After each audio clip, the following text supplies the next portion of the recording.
കർത്താവിൻ്റെ വിലയേറിയ നാമത്തിന് സ്തോത്രം ചെയ്യുന്നു. കടന്നു വന്ന ഏവർക്കും ക്രിസ്തുയേശുവിൻ്റെ ധന്യനാമത്തിൽ എൻ്റെ വന്ദനം. ദാനിയേൽ പ്രവചനത്തിൻ്റെ പ്രവചന ഭാഗങ്ങളിലേക്ക് നാം ഇന്നു തൊട്ടുള്ള പഠനത്തിൽ പ്രവേശിക്കുകയാണ്. വളരെ വേഗത്തിൽ അത് കവർ ചെയ്യാതെ കുറേശ്ശെ അത് പഠിക്കാമെന്ന് ഞാൻ ചിന്തിക്കുകയുണ്ടായി. നമുക്ക് പ്രാരംഭമായി 7-ാം അധ്യായത്തിൻ്റെ ആദ്യത്തെ 8 വാക്യം നമുക്ക് വായിക്കാം. ബാബേൽ രാജാവായ ബെൽസസറിൻ്റെ 1-ാം ആണ്ടിൽ ദാനിയേൽ ഒരു സ്വപ്നം കണ്ടു. അവന് കിടക്കയിൽ വെച്ച് ദർശനങ്ങളുണ്ടായി. അവൻ സ്വപ്നം എഴുതി കാര്യത്തിൻ്റെ സാരം വിവരിച്ചു. ദാനിയേൽ വിവരിച്ചു പറഞ്ഞെന്തെന്നാൽ, ഞാൻ രാത്രിയിൽ എൻ്റെ ദർശനത്തിൽ കണ്ടത് ആകാശത്തിൻ്റെ 4 കാറ്റ് മഹാസമുദ്രത്തിന് നേരെ അടിക്കുന്ന ഞാൻ കണ്ടു. അപ്പോൾ തമ്മിൽ ഭേദിച്ചിരുന്ന 4 മഹാമൃഗങ്ങൾ സമുദ്രത്തിൽ നിന്ന് കരയേറി വന്നു. ഒന്നാമത്തേത് സിംഹത്തോട് സദൃശ്യം, കഴുകൻ ചിറകുള്ളതുമായിരുന്നു. ഞാൻ നോക്കിക്കൊണ്ടിരിക്കെ അതിൻ്റെ ചിറക് പറഞ്ഞുപോയി. അതിനെ നിലത്ത് നിന്ന് പൊക്കി മനുഷ്യരെ പോലെ നിവർത്തി നിർത്തി. അതിന് മനുഷ്യഹൃദയം കൊടുത്തു. രണ്ടാമത്തേത് കരടിയോട് സദൃശമായ മറ്റൊരു മൃഗത്തെ കണ്ടു. അതൊരു പാർശ്വമുയർത്തിയും വായിൽ പല്ലിൻ്റെ ഇടയിൽ 3 വാരിയല് കടിച്ചു പിടിച്ചും കൊണ്ട് നിന്നു. അവർ അതിനോട് എഴുന്നേറ്റ് മാംസം ധാരാളം തിന്നുക എന്ന് പറഞ്ഞു. പിന്നെ പുള്ളിപ്പുലിക്ക് സദൃശമായ മറ്റൊന്നിനെ കണ്ടു. അതിൻ്റെ മുതുകത്ത് പക്ഷിയുടെ 4 ചിറകുണ്ടായിരുന്നു. മൃഗത്തിന് 4 തലയും ഉണ്ടായിരുന്നു. അതിന് ആധിപത്യം ലഭിച്ചു. രാത്രി ദർശനത്തിൽ ഞാൻ പിന്നെയും ഘോരവും ഭയങ്കരവും അതിബലവുമുള്ള 4-ാമത്തെ മൃഗത്തെ കണ്ടു. അതിന് വലിയ ഇരുമ്പുകല്ലുണ്ടായിരുന്നു. അത് തിന്നുകയും തറുക്കുകയും ചെയ്ത ശേഷം ഉള്ളതിനെ കാൽ കൊണ്ട് ചവിട്ടിക്കളഞ്ഞു. മുമ്പേ കണ്ട സകല മൃഗങ്ങളിലും വെച്ച് ഇത് വ്യത്യാസമുള്ളതായിരുന്നു. അതിന് 10 കൊമ്പുണ്ടായിരുന്നു.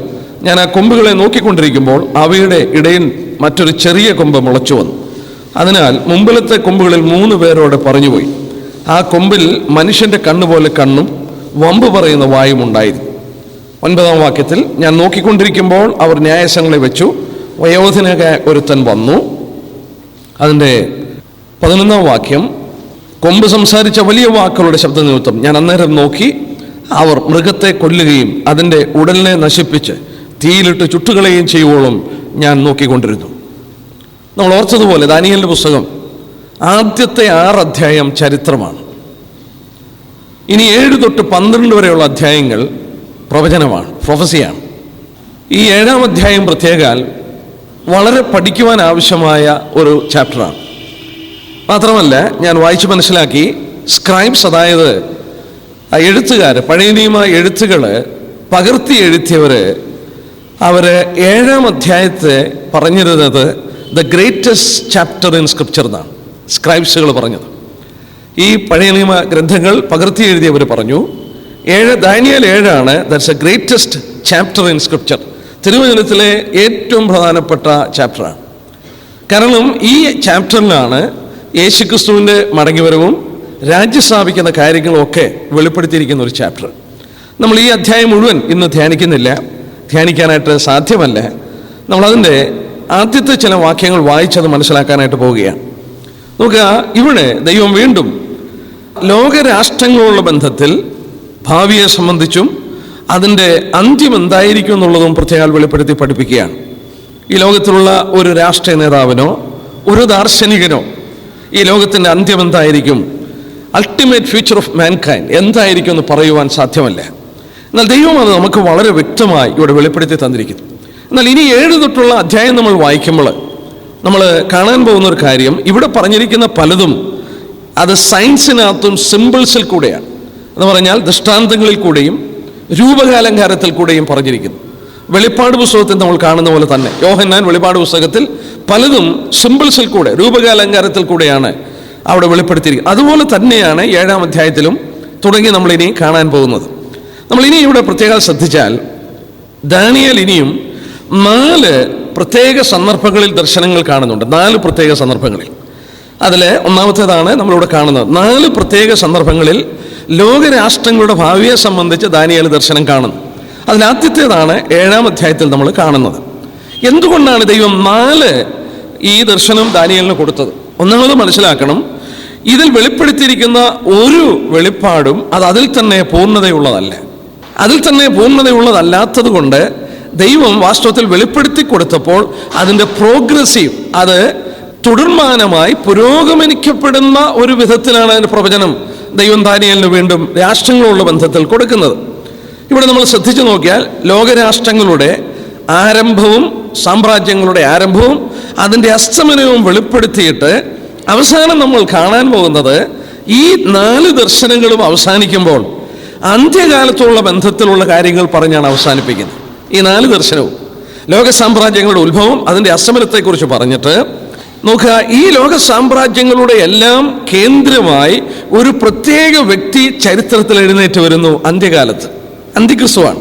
ഈ അന്തിക്രിസ്തുവിന്റെ ഭരണം യേശുക്രിസ്തുവിന്റെ മടങ്ങിവരവിനുള്ള ബന്ധത്തിൽ അത് തകർക്കപ്പെടുന്നു.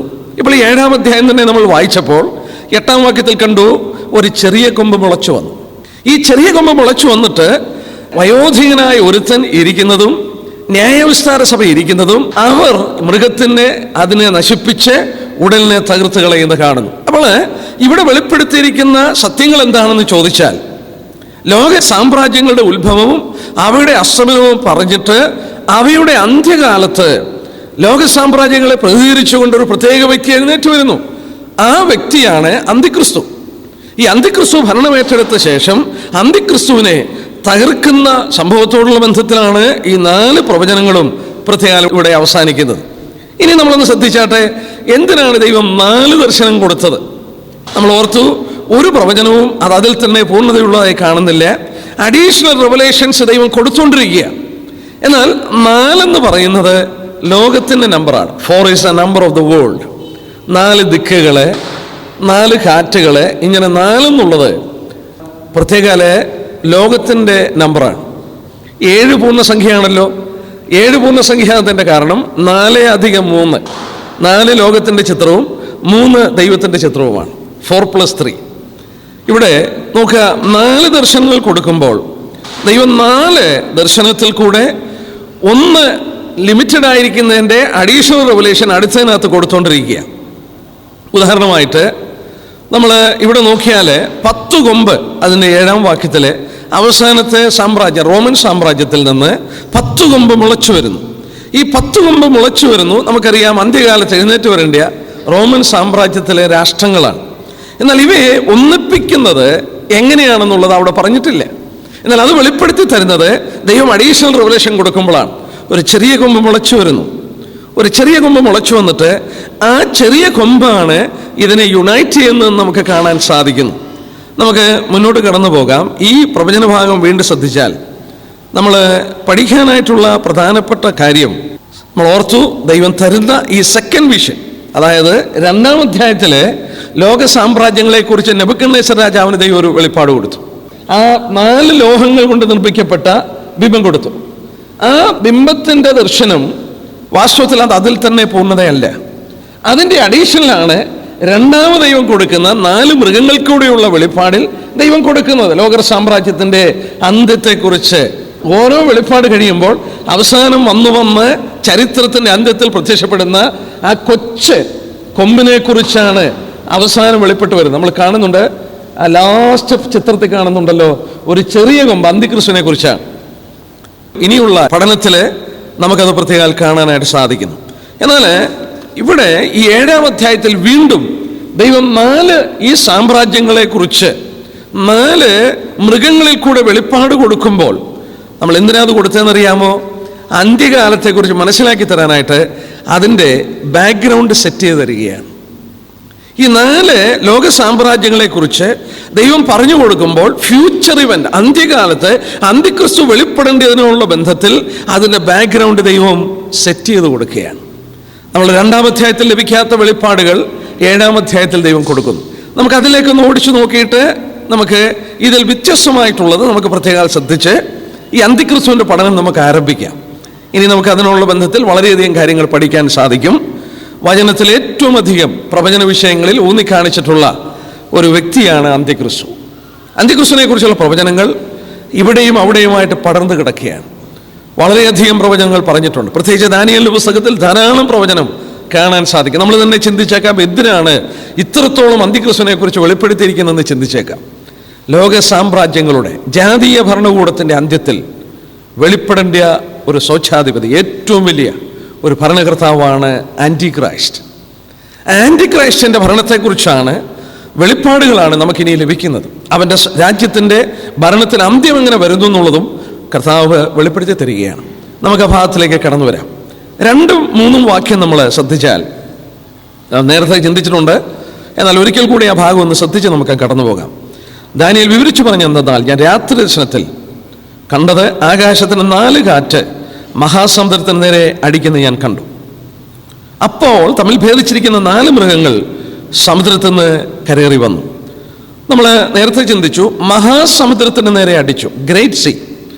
പഴയ കാലഘട്ടങ്ങളിൽ മെഡിറ്ററേനിയൻ കടലിന് മഹാസമുദ്രം എന്നാണ് പറഞ്ഞിരുന്നത്.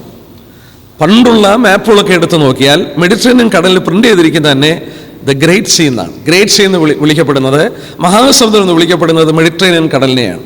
എന്നാൽ അതിനെക്കാട്ടിൽ ഉപരിയായിട്ട് നമുക്ക് തിരുവചനത്തിൽ തന്നെ തെളിവുണ്ട്.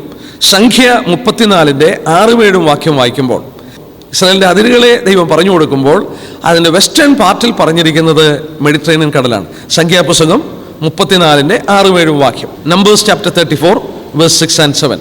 അവള് വളരെ വ്യക്തമായിട്ട് കാണാം, മഹാസമുദ്രത്തിന് നേരെ കാറ്റടിച്ചെന്ന് പറഞ്ഞാൽ മെഡിറ്ററേനിയൻ കടലിന്റെ നേരെ കാറ്റടിച്ചു. അതിന്റെ പ്രാധാന്യത്തിലേക്ക് നമുക്ക് വീണ്ടും കടന്നു വരാം. അന്ത്യകാലത്തുള്ള ബന്ധത്തിൽ എന്തിനായത് പറഞ്ഞത് പിന്നെ നമുക്ക് നോക്കാം. 2 വിധത്തിൽ ഇത് മനസ്സിലാക്കണം. ഒന്ന്, ലിറ്ററൽ ആയിട്ടുള്ള അതിന്റെ അർത്ഥവും, 2 ഫിഗറേറ്റീവായിട്ടുള്ള അർത്ഥവും, അതായത് ദൃഷ്ടാന്തപരമായിട്ടുള്ള അർത്ഥവുമുണ്ട്.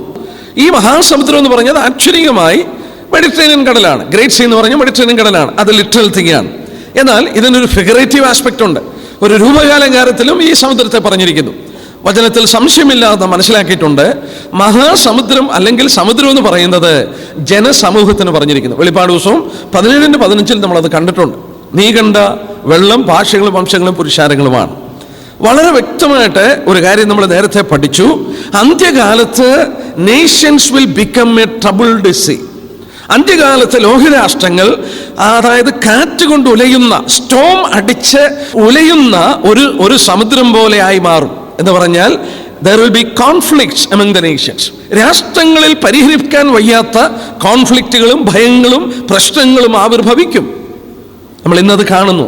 ഇറാഖിലോട്ടൊന്ന് കണ്ണോടിച്ച്, അഫ്ഗാനിസ്ഥാനിലോട്ട് കണ്ണോടിച്ച്, ശ്രീലങ്കയിലും ആഫ്രിക്കയിലും ലോകത്തിന്റെ വിവിധ ഭാഗങ്ങളിൽ ശ്രദ്ധിച്ചു നോക്കിയാൽ കോൺഫ്ലിക്റ്റുകൾ വർദ്ധിച്ചുകൊണ്ടിരിക്കുകയാണ്, പരിഹരിപ്പാൻ കഴിയുന്നില്ല.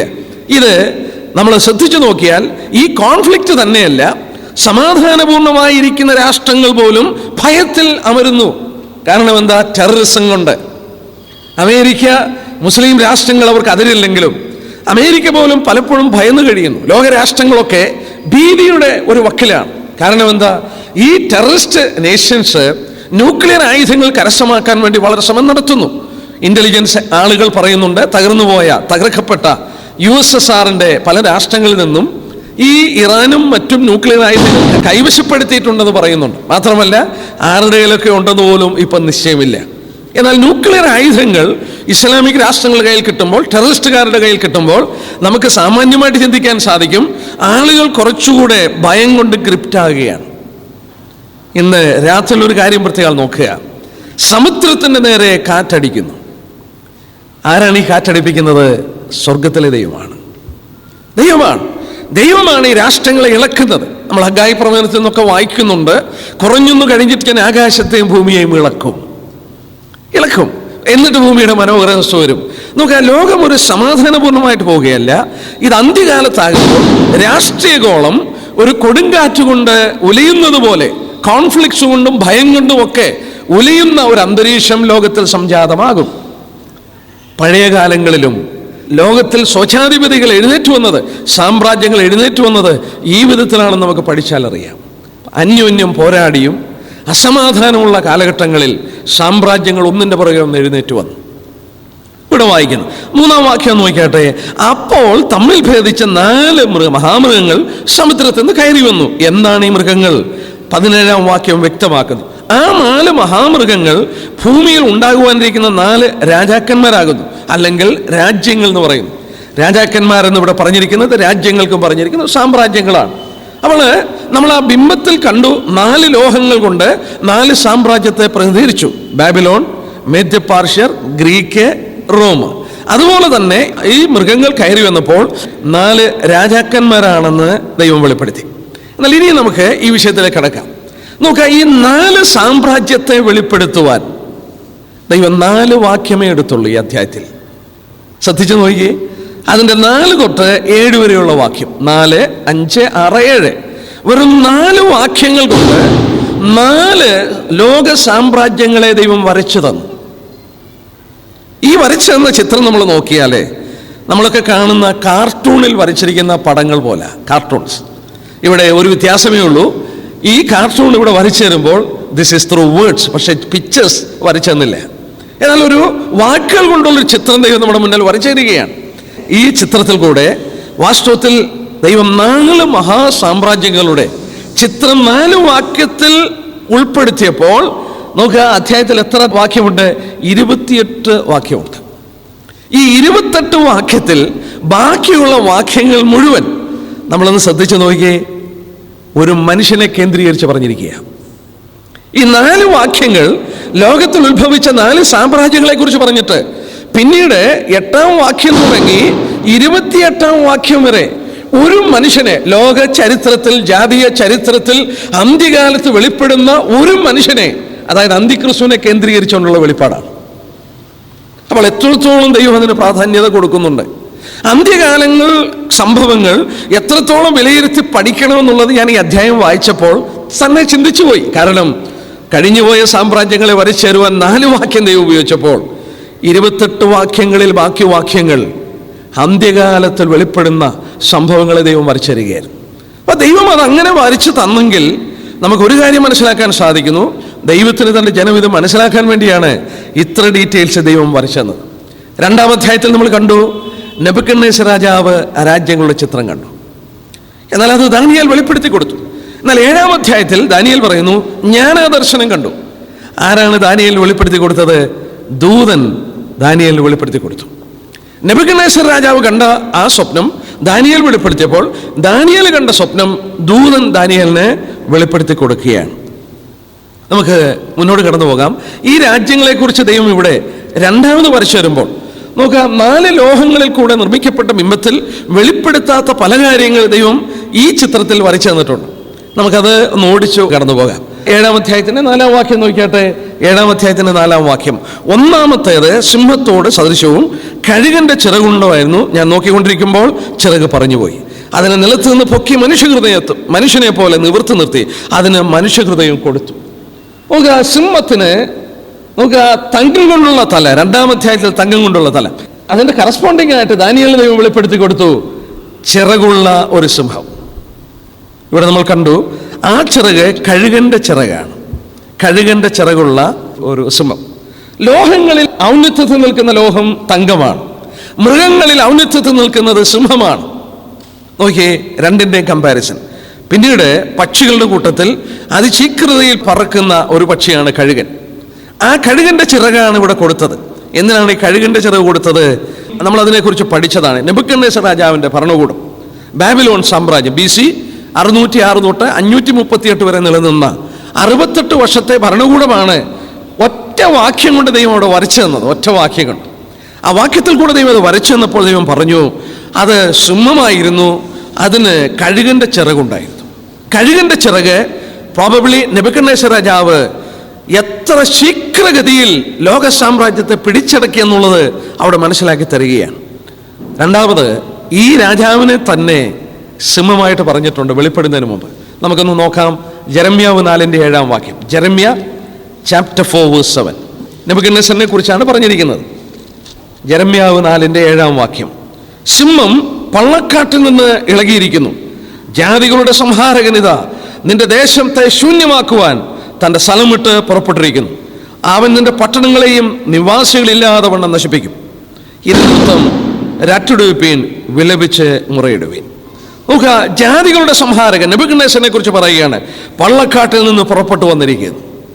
അപ്പൊ നെബൂഖദ്നേസർ രാജാവിനെ ഒരു സിംഹം പോലെ പള്ളക്കാട്ടിൽ നിന്ന് പുറപ്പെട്ടു വന്ന സംഹാരകനായി സിംഹമെന്ന് ജെറമ്യാവ് 4-7 ദൈവം വെളിപ്പെടുത്തി. നോക്കുക, നമ്മള് പഴയ ചരിത്രം പഠിക്കുന്നവർക്കറിയാം, ബാബിലോൺ സാമ്രാജ്യത്തിന്റെ സിമ്പിൾ, നാഷണൽ സിമ്പിൾ എന്ന് പറയുന്നത് ഈ ചിറകുള്ള സിംഹമായിരുന്നു. ഇസ്താർ എന്ന് പറയുന്ന ഗേറ്റില് അതിന്റെ ചിത്രം നമ്മൾ ഇപ്പോഴും കാണുന്നുണ്ട്. ഇറാഖിലെ സാദം ഹുസൈൻ അത് റീകൺസ്ട്രക്ട് ചെയ്യാനായിട്ട് ശ്രമിച്ചപ്പോൾ ഇസ്താർ എന്ന് പറയുന്ന ഗേറ്റില്, പ്രസിദ്ധമായ ഗേറ്റില്, അതിന്റെ 2 വശത്തും സിംഹം, ചിറകുള്ള സിംഹത്തിന്റെ സിംബളുണ്ട്. അത് ബാബിലോണിന്റെ നാഷണൽ സിംബിൾ ആയിരുന്നു ചിറകുള്ള സിംഹം. അതുപോലെ കഴുകന്റെ ചിറകുള്ള ആ വിധത്തിലുള്ളൊരു ഭരണകൂടം. രണ്ടിനും വളരെ പവറാണ്. The power and strength. സിംഹത്തിന് ശക്തിയുണ്ട്, കഴുകനും ശക്തിയുണ്ട്. ഈ രണ്ട് ശക്തിയും നെബൂഖദ്നേസർ രാജാവിനുണ്ടായിരുന്ന ശക്തി. പള്ളക്കാട്ടിൽ നിന്ന് പുറപ്പെട്ട സിംഹം പോലെ അവൻ കടന്നു വന്ന് സംഹാരവനെ പോലെ അവൻ നശിപ്പിക്കുന്ന ചിത്രം ജെരമ്യാവ് വരച്ചു തന്നു. എന്നാൽ നോക്കുക, ഇത് സംഭവിച്ചുകൊണ്ടിരുന്നപ്പോൾ ഇവിടെ ദൈവം വെളിപ്പെടുത്തി. ആ ഭാഗം നോക്കിയാട്ടെ, 4-ാം വാക്യത്തില്, ഞാൻ നോക്കിക്കൊണ്ടിരിക്കുമ്പോൾ ചിറക് പറഞ്ഞുപോയി. ചിറക് പറഞ്ഞുപോയി. Wings thereof were plucked. അധികം വിശദീകരിക്കേണ്ട ആവശ്യമില്ല. രാജാവ് തന്നെ പറയുന്നുണ്ട്. 4-ാം അധ്യായത്തിന്റെ 30 തൊട്ട് 31 വരെ വായിച്ചാൽ രാജാവ് തന്നെ പറയുന്നുണ്ട്. 30 തൊട്ട് 31. ഇത് ഞാൻ എൻ്റെ ധനമാഹാത്മ്യത്താൽ എൻ്റെ പ്രതാപ മഹത്വത്തിനായി രാജധാനിയിൽ പണിത മഹതിയാം ബാബിലോൺ അല്ലയോ എന്ന് രാജാവ് പറഞ്ഞു തുടങ്ങി. ഈ വാക്ക് രാജാവിൻ്റെ വായിൽ ഇരിക്കുമ്പോൾ തന്നെ സ്വർഗത്തിൽ നിന്നൊരു ശബ്ദം ഉണ്ടായെന്നാൽ, നെബൂഖദ്നേസർ രാജാവേ, നിന്നോടിത് കൽപ്പിക്കുന്നു, രാജ്യത്ത് നിന്നെ വിട്ടു നീങ്ങിയിരിക്കുന്നു, നിന്റെ മനുഷ്യരിൽ നിന്ന് നീക്കി നിന്റെ പാർപ്പ് കാട്ടിലമൃഗങ്ങളോടുകൂടെ ആയിരിക്കും. നോക്കുക, സിംഹത്തിൻ്റെ ചിറക് പറഞ്ഞുപോയി. രാജാവ് തന്നെ അത് വിശദീകരിക്കുന്നു. അടുത്തായിട്ട് പറഞ്ഞു, അതിനൊരു മനുഷ്യഹൃദയം കൊടുത്തു. 34 തൊട്ടുള്ള വാക്യം, ആ കാലം കഴിഞ്ഞ് നെബൂഖദ്നേസർ എന്ന് ഞാൻ സ്വർഗത്തിലെ ദൈവത്തെ കണ്ണുയർത്തി മഹത്വപ്പെടുത്തി. ഒരു മനുഷ്യഹൃദയം അവന് കൊടുത്തു. അവൻ ദൈവത്തെ മഹത്വപ്പെടുത്താൻ തുടങ്ങി. ആ സിംഹത്തിൻ്റെ മഹത്വം പറഞ്ഞുപോയി കാളയെപ്പോലെ മുന്നിൽ നിന്നു. എന്നാൽ മനുഷ്യഹൃദയം ദൈവം കൊടുത്തു. സ്വർഗത്തിലേക്ക് നോക്കി ദൈവത്തെ മഹത്വപ്പെടുത്തുന്ന വിനയമുള്ളൊരു മനുഷ്യനായി നെബൂഖദ്നേസറിനെ തീർത്തു. ആ ചരിത്രം മുഴുവൻ ഒരൊറ്റ വാക്യത്തിൽ ദൈവം ഉൾപ്പെടുത്തി. ദൈവജ്ഞാനത്തിൻ്റെ വലുപ്പമാണ്. നമ്മളൊക്കെ എഴുതുകയാണെങ്കിൽ അങ്ങനെ എഴുതാൻ നമുക്ക് സാധിക്കുകയില്ല. രണ്ടാമത് 5-ാം വാക്യം, നമുക്ക് പെട്ടെന്ന് കടന്നു വരാം. 5-ാം വാക്യം, രണ്ടാമത്തേത് കരടിയോട് സദൃശമായ മറ്റൊരു മൃഗം ഞാൻ കണ്ടു. അത് ഒരു പാർശ്വമുയർത്തിയും വായിൽ പല്ലിൻ്റെ ഇടയിൽ 3 വാരിയല് കടിച്ചു പിടിച്ചുകൊണ്ട് നിന്നു. അവർ അതിനോട് എഴുന്നേറ്റ് മാംസം ധാരാളം തിന്നുക എന്ന് പറഞ്ഞു. രണ്ടാമത്തേത് കരടിയോട് സദൃശ്യം. നമുക്കറിയാം, രണ്ടാമത് ലോകത്തിൽ ഉത്ഭവിച്ചു വന്നത് മേദ്യരുടെയും പാർശ്വരുടെയും സാമ്രാജ്യമാണ്. അല്ലെങ്കിൽ ആ ബിംബത്തിൽ നമ്മൾ കണ്ടു വെള്ളി കൊണ്ടുള്ള നെഞ്ചും വെള്ളി കൊണ്ടുള്ള 2 കൈകൾ. മേദ്യരും പാർശ്വരും 2 കൈകൾ. BC 538 തുടങ്ങി 330 വരെ ഭരിച്ച 208 വർഷം നീണ്ടു നിന്ന മേദ്യരുടെയും പാർശ്വരുടെയും ഭരണം. എന്നാൽ ഇവിടെ വെളിപ്പെടുത്തി അതിൻ്റെ ഒരു വശം, ആ കരടിയുടെ ഒരു വശം പൊങ്ങിയിരിക്കുകയാണ്. കരടിയുടെ ഒരു വശം പൊങ്ങിയിരിക്കുന്നു. മേദ്യരാണ് പുരാതനമായ സാമ്രാജ്യം, പേർഷ്യൻസിനെ കാട്ടി. മേദ്യരും പാർശ്വരും അവർ തമ്മിൽ ഒന്നിച്ചിട്ട് ഒരു രാജ്യമായിട്ട് വാസ്തവത്തിൽ ബാബിലോണിനെ പിടിച്ചടക്കി. അല്പകാലം കഴിഞ്ഞപ്പോൾ നോക്കുക, പേർഷ്യൻ സാമ്രാജ്യം മേദ്യരെക്കാട്ടിൽ ശക്തരായി മാറി. മേദ്യരും പാർശ്വരും കൂടെ ഒന്നിച്ചു ഭരണം തുടങ്ങി. എന്നാൽ പേർഷ്യൻ ഭരണകൂടം അല്പം കൂടെ ശക്തി കൂടി കഴിഞ്ഞപ്പോൾ ദൈവം വെളിപ്പെടുത്തി തന്നു, ആ കരടിയുടെ ഒരു പാർശ്വം ഉയർന്നിരിക്കുകയാണ്. വീണ്ടും അവിടെ ദൈവം വെളിപ്പെടുത്തി 3 വാരിയല് അതിൻ്റെ വായിൽ കടിച്ചു പിടിച്ചിരുന്നു. ഈ ബാബിലോൺ സാമ്രാജ്യത്തിൻ്റെ ചരിത്രം പഠിച്ചാൽ അറിയാം, അവർ 3 പ്രത്യേക ഭൂപ്രദേശം പിടിച്ചടക്കി. Babylon, Lydia, Egypt. പഴയ കാലത്തെ 3 സ്ഥലങ്ങളാണ്. Babylon, Lydia, Egypt. 3 സ്ഥലങ്ങൾ മേദ്യരും പാർശ്വരും പിടിച്ചടക്കി. ബാബിലോൺ സാമ്രാജ്യത്തെ പിടിച്ചെടുത്തു, ഈജിപ്തിനെ പിടിച്ചെടുത്തു, ലിഡിയയെ പിടിച്ചെടുത്തു. ഈ 3 സാമ്രാജ്യങ്ങൾ പിടിച്ചെടുത്തപ്പോൾ ദൈവം വരച്ചു കാണിച്ചു, ആ കരടിയുടെ വായിൽ 3 വാരിയല് കടിച്ചു പിടിച്ചിരിക്കുന്നു. എന്നാൽ അവിടെ പ്രത്യേക ദൈവം പറഞ്ഞൊരു പദം നോക്കിയാട്ടെ, 5-ാം വാക്യത്തിന്റെ അവസാന ഭാഗം നോക്കിയ 5-ന്റെ അവസാനം, എഴുന്നേറ്റ് ധാരാളം മാംസം തിന്നുക എന്ന് പറഞ്ഞു. ഈ കരടിയോട് പറഞ്ഞ മറ്റൊരു സത്യമാണ്. ചരിത്രം നമ്മൾ പഠിച്ചാൽ അറിയാം, മേദ്യരും പാർശ്വരുടെ സാമ്രാജ്യം വലിയ സൈന്യമുള്ള ഒരു സാമ്രാജ്യമായിരുന്നു. അതായത് 25 ലക്ഷത്തോളം ഫൈറ്റിംഗ് മെൻ ഉണ്ടായിരുന്നെന്ന്. 2.5 മില്യൺ ഫൈറ്റിംഗ് മെൻ. ഒന്ന് ആലോചിച്ച് നോക്കിയേ, പുരാതന കാലത്ത് 25 ലക്ഷം സൈന്യമുള്ള ഒരു രാജ്യമെന്ന് പറഞ്ഞാൽ ഒന്ന് ആലോചിച്ച് നോക്കിയേ, അവർ ചെയ്യുന്ന നാശങ്ങൾ എത്ര വലുതായിരിക്കും. ഇതുകൊണ്ടാണ് ഇവിടെ പറഞ്ഞത് എഴുന്നേറ്റ് മാംസം ധാരാളം തിന്നുകയും ചെയ്തു എന്ന് പറഞ്ഞാൽ ഈ 25 ലക്ഷം സൈന്യം ഒരുപാട് മനുഷ്യരെ ലോകത്തിൽ കൊന്നു, ഒരുപാട് ലോകത്തെ കൊന്നു. 3-ാമത്തെ നോക്കിയാട്ടെ, 6-ാം വാക്യം, പിന്നെ പുള്ളിപ്പുലിക്ക് സദൃശമായ മറ്റൊന്നിനെ കണ്ടു. അതിൻ്റെ മുതുകത്ത് പക്ഷിയുടെ 4 ചിറകുണ്ടായിരുന്നു, മൃഗത്തിന് 4 തലയും ഉണ്ടായിരുന്നു, അതിന് ആധിപത്യം ലഭിച്ചു. ലെപ്പേർഡ്. BC 330 തുടങ്ങി 150 വരെ 180 വർഷം നീണ്ടു നിന്ന ഒരു ഭരണകൂടം ഗ്രീക്ക് സാമ്രാജ്യം. അതായത് ലോഹബിംബത്തോടുള്ള ബന്ധത്തിൽ താമ്രം കൊണ്ടുള്ള അര. പുള്ളിപ്പുലി 4 തലയും 4 ചിറകുമുള്ള പുള്ളിപ്പുലി പ്രവചനത്തിൽ വളരെ പ്രാധാന്യമാണ്. തുടർന്ന് നമുക്ക് പ്രവചനങ്ങളുടെ വെളിപ്പാടുകൾ കിട്ടാൻ പോവുകയാണ്. നമുക്ക് അടിസ്ഥാനപരമായിട്ട് ഇത് മനസ്സിലാക്കുന്നില്ലെങ്കിൽ ഭാവിയുള്ള ബന്ധത്തിൽ അന്തിക്രിസ്തുവിന്റെ വെളിപ്പാടുകളെ മനസ്സിലാക്കാനായിട്ട് ബുദ്ധിമുട്ടും. നമുക്ക് ഇവിടെ ഈ ലെപ്പേർഡ്, അതായത് പുള്ളിപ്പുലി, നമുക്കറിയാം വളരെ വേഗതയുള്ളൊരു മൃഗമാണ്, വളരെ കണ്ണിങ്ങാണ്, വളരെ ക്രൂവലാണ്, വളരെ തന്ത്രപൂർവമായി കാര്യങ്ങൾ നടത്തുന്ന, വളരെ പതിയിരിക്കുന്ന, ക്രൂവലായിട്ടുള്ള, സ്വിഫ്റ്റായിട്ടുള്ള, വളരെ വേഗത്തിൽ ഓടുന്ന ഒരു മൃഗമാണ് ഈ പുള്ളിപ്പുലി. അലക്സാണ്ടറിന്റെ സാമ്രാജ്യം അങ്ങനെയായിരുന്നു. നമ്മളൊരു വാക്ക് പരിചയമാണ് മിന്നലാക്രമണം. ഇംഗ്ലീഷിലാണ് പറയുന്നത് ബ്ലിറ്റ്സ്കർഗ് എന്നാണ്. ബ്ലിറ്റ്സ്കർഗ്, മിന്നലാക്രമണം. മിന്നലാക്രമണം എന്നുള്ളൊരു പദം ചരിത്രത്തിൽ ആദ്യം വന്നത് അലക്സാണ്ടറിന്റെ സൈന്യം മൂലമാണ്. അന്ന് വരെ ചരിത്രത്തിൽ അങ്ങനെ ഒരു ആക്രമണം കേട്ടിട്ടില്ല, പഠിച്ചിട്ടില്ല. അതിൻ്റെ ഒരു ദൃഷ്ടാന്തം ഞാൻ പറയാം. മേദ്യരെയും പാർശ്വരെയും പിടിച്ചെടുക്കുമ്പോൾ അലക്സാണ്ടറിന് എത്ര സൈന്യം ഉണ്ടായിരുന്നെന്നറിയാമോ? 35,000 സൈന്യത്തെ കൊണ്ട് 25 ലക്ഷം വരുന്ന സൈന്യത്തെ പരാജയപ്പെടുത്തി. Can you imagine it? മേദ്യരെയും പാർശ്വർക്കും ഏകദേശം 2.5 മില്യൺ സൈന്യമുണ്ട്. ഈ 2.5 മില്യൺ സൈന്യത്തെ അലക്സാണ്ടർ 35,000 സൈന്യത്തെ കൊണ്ട് പരാജയപ്പെടുത്തി. എങ്ങനെ പരാജയപ്പെടുത്തിയെന്നറിയാമോ? അലക്സാണ്ടറുടെ യുദ്ധതന്ത്രമാണ്. ആ യുദ്ധതന്ത്രത്തിന്റെ പേരാണ് മിന്നലാക്രമണം, ബ്ലിറ്റ്സ്കർഗ് എന്ന് ഇംഗ്ലീഷിൽ പറയുന്ന പദം.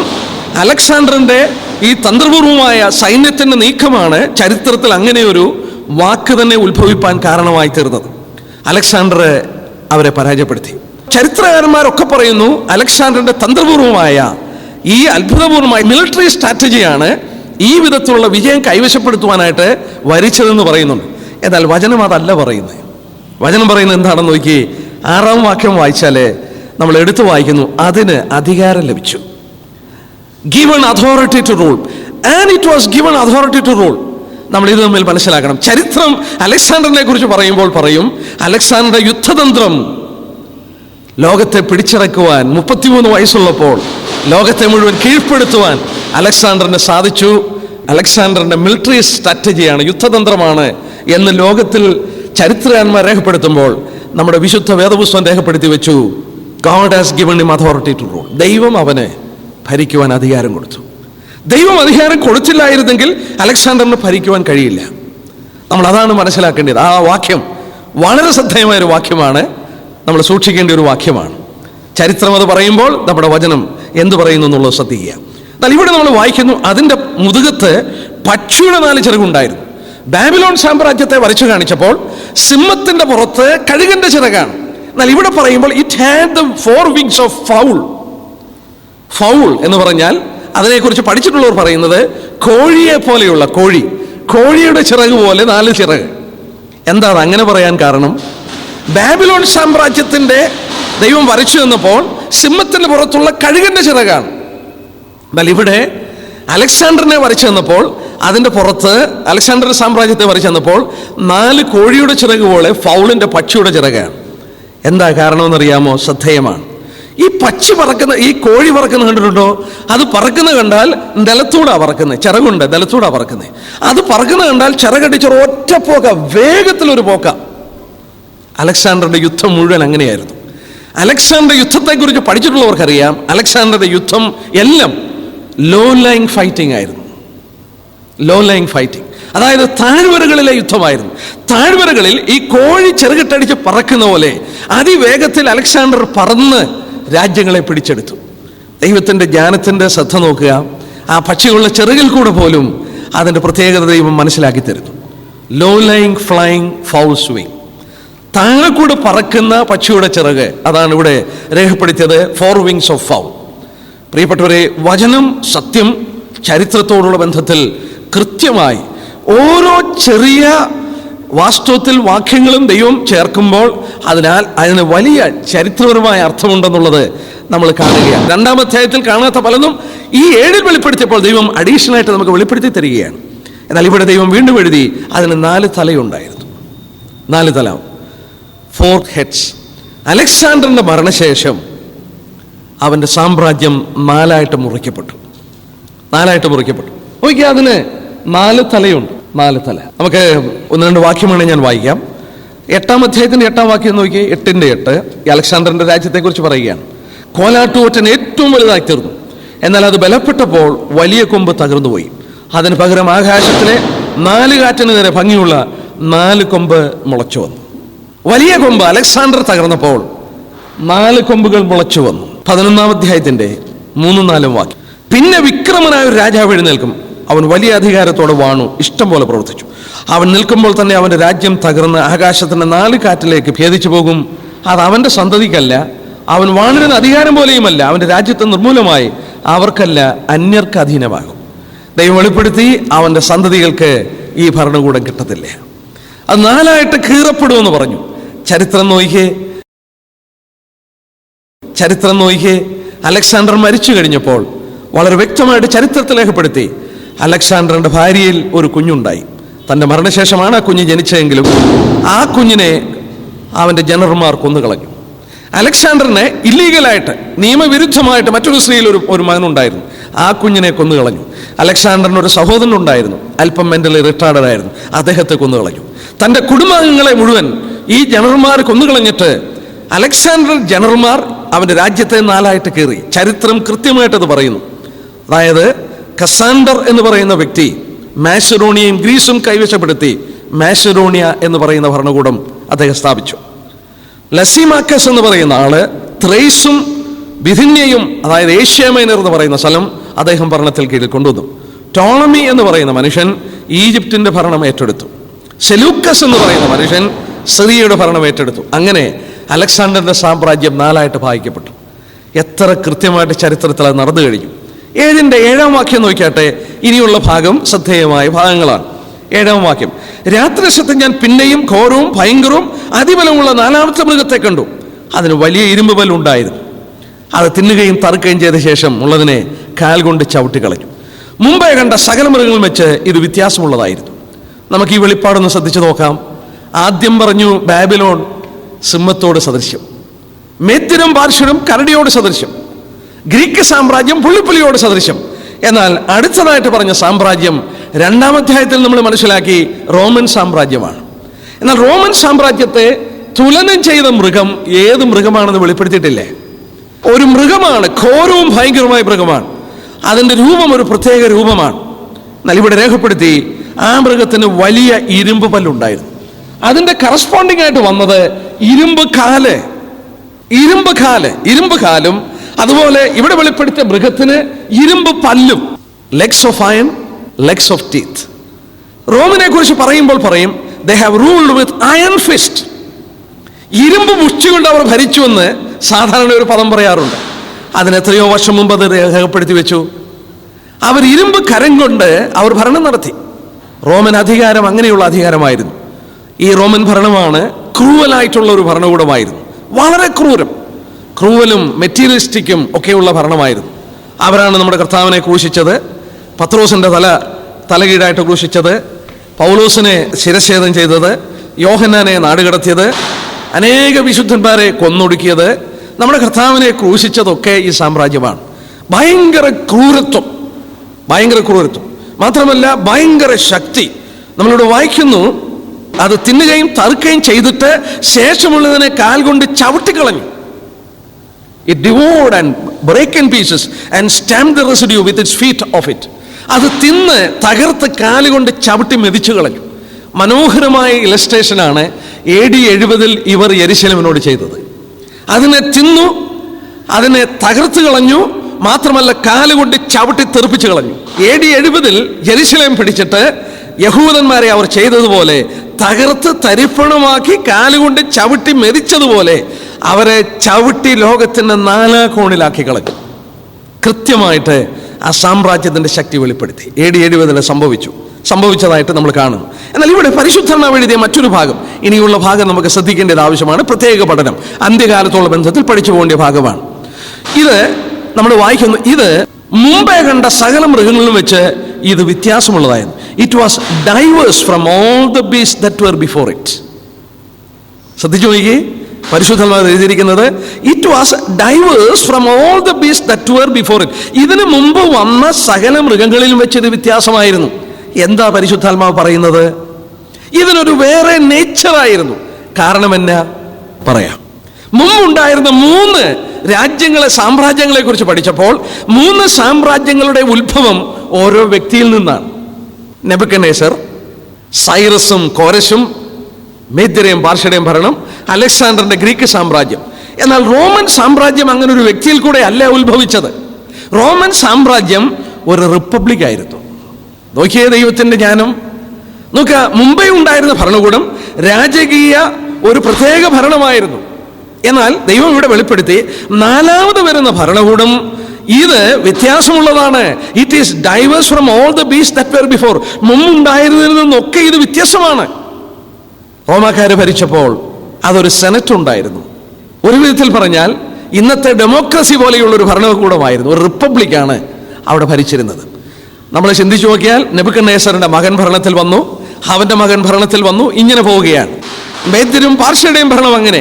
അലക്സാണ്ടറിന്റെയും മകൻ ഭരണത്തിൽ വരണം, പക്ഷെങ്കിൽ വരില്ലെന്ന് ദൈവം പറഞ്ഞു, അവനെ കൊന്നുകളഞ്ഞു. രാജകീയ പ്രൗഢിയിൽ ആ ഭരണം അവരുടെ സന്തതികൾക്ക് ലഭിക്കണം. എന്നാൽ റോമൻ ഭരണം അങ്ങനെയല്ല. റോമൻ ഭരണം ഒരു രാജാവിൽ നിന്ന് അടുത്ത രാജാവിലോട്ട് കൈമാറുകയല്ല, കുടുംബപരമായിട്ട് മാറ്റപ്പെടുകയല്ല. ഒരു റിപ്പബ്ലിക് ആയിരുന്നു. തെരഞ്ഞെടുക്കപ്പെടുന്ന സെനറ്റും അതിൻ്റെ റിപ്പബ്ലിക് പോലെയുള്ള ഒരു ഭരണമായിരുന്നു ഈ റോമൻ സാമ്രാജ്യം ലോകത്തിന് കാഴ്ചവെച്ചത്. ദൈവം എടുത്ത് രേഖപ്പെടുത്തി അവർ വരുന്നതിന് മുമ്പുണ്ടായിരുന്ന 3 സാമ്രാജ്യങ്ങളിൽ നിന്നും ഇത് വ്യത്യാസമുള്ളതായിരുന്നു. നോക്കിയേ, അതിൻ്റെ പ്രാധാന്യതയും ലോകത്തിൽ ഉത്ഭവിച്ച ജാതീയ ഭരണത്തിൻ്റെ മഹത്വം ദൈവം അവിടെ വെളിപ്പെടുത്തി. ഇത് മനസ്സിൽ വെച്ചുകൊണ്ട് നമുക്ക് വേറെ പഠനങ്ങൾ നടത്താനായിട്ടുണ്ട്. നമുക്കത് പിന്നീട് നോക്കാം. എന്നാൽ ഇവിടെ രേഖപ്പെടുത്തി അതിന് 10 കൊമ്പുണ്ടായിരുന്നു. അതിന് 10 കൊമ്പുണ്ടായിരുന്നു. ഇത് ഇനിയുള്ളത് ഫ്യൂച്ചർ പ്രോഫസിയാണ്. ചരിത്രം കഴിഞ്ഞിട്ട് റോമൻ സാമ്രാജ്യത്തിൽ നിന്ന് ഉത്ഭവിക്കുന്ന ഫ്യൂച്ചർ പ്രോഫസിയാണ്. നോക്കുക, നമ്മൾ ആ 2-ാം അധ്യായത്തിൽ കണ്ട ബിംബത്തിന് 10 വിരലുണ്ടായിരുന്നു, 10 കാൽവിരല്. ഇവിടെ നമ്മൾ നോക്കുമ്പോൾ 10 കൊമ്പുണ്ട്. ഈ റോമൻ സാമ്രാജ്യത്തിന്റെ അന്ത്യകാലത്ത് വെളിപ്പെടേണ്ട 10 രാഷ്ട്രങ്ങളുടെ സംഹിതയാണ് ഇവിടെ വെളിപ്പെടുത്തേണ്ടത്. നമ്മളിവിടെ വീണ്ടും ഒരു കാര്യം ഓർക്കണം. അന്ത്യകാലത്തുള്ള ബന്ധത്തിൽ ദൈവം ഇത് വെളിപ്പെടുത്തുമ്പോൾ നമുക്ക് വെളിപ്പെടുത്തി തന്നു. മഹാസമുദ്രത്തിന് നേരെ കാറ്റടിച്ചു. മെഡിറ്ററേനിയൻ കടലിന്റെ തീരപ്രദേശങ്ങളിൽ നിന്നാണ് ഈ രാജ്യങ്ങളൊക്കെ ഉത്ഭവിച്ചത്.